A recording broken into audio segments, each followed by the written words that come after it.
It is unfortunate that we have to stand and talk about the lack of consensus on the special committee studying violence against Indigenous women.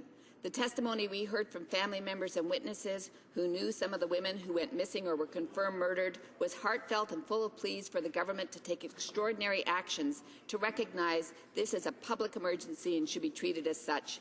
Instead, the final report basically said that the status quo was fine, and most recommendations suggested things should continue as is.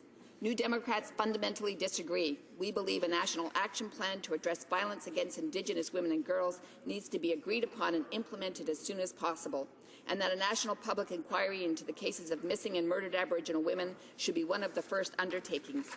We understand the depth of the problem and the ways that sexism and racism intersect in Canada and how that makes Indigenous women and girls more vulnerable to violence. We heard from police officers, frontline workers and national organizations that current levels of funding are not adequate to deal with this crisis.